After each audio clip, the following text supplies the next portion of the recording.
మనకు అనుకూలమైన కాలం. అదేవిధంగా వింటరు, అది శీతాకాలం అనేది రష్యాకి తిరుగులేని అస్త్రం. చూడండి, మనం రామాయణ మహాభారతాలు వీటిలో ఉంటుందన్నమాట, పురాణాలు ఇతిహాసాల్లో.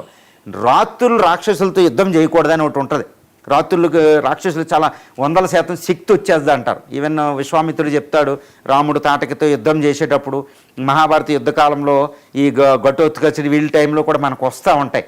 ఈ విధంగా వింటర్ టైంలో, శీతాకాల సమయంలో రష్యాకు 100 రెట్లు బలం ఉంటుంది. దాంతో యుద్ధం చేయకూడదు, అంతటి దారుణం అన్నమాట. శీతాకాలం దానికి అనుకూలం. అదేవిధంగా అది ఎక్కడ రిపీట్ అయిందంటే, అడాల్ఫ్ హిట్లరు సెయింట్ పీటర్స్బర్గ్, అప్పుడు లెనిన్గ్రాడ్ ముట్టడి చేసినప్పుడు అది శీతాకాలంలో స్టాలిన్ మీద ఈ హిట్లర్ ఫోర్సెస్ ఓడిపోయాయండి. గుర్తుపెట్టుకోవాలి, రష్యా అంతటి శక్తివంతమైనది అనమాట. ఈ నెపోలియన్ కూడా ఓడిపోయింది యూరోప్లో వింటర్లోనే. గుర్తుపెట్టుకోవాలి, నెపోలియన్ కూడా ఓటమి అక్కడే మొదలైంది. అంటే రష్యాకి ఎంతటి శక్తివంతం వింటర్. ఇప్పుడు రష్యాను నేత వ్లాడిమిర్ పుతిన్ చేసేది వింటర్ వార్.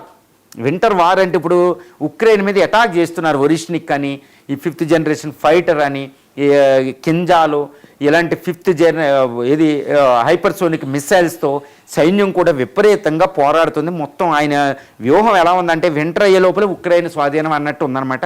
ఈ పీస్ డీల్ కుదురుతుంది, అది అవుద్దో లేదో కూడా ఎవరికి తెలియదు. కాబట్టి పీస్ డీల్ మీద ఆయన ఎటువంటి హోప్స్ పెట్టుకోరు.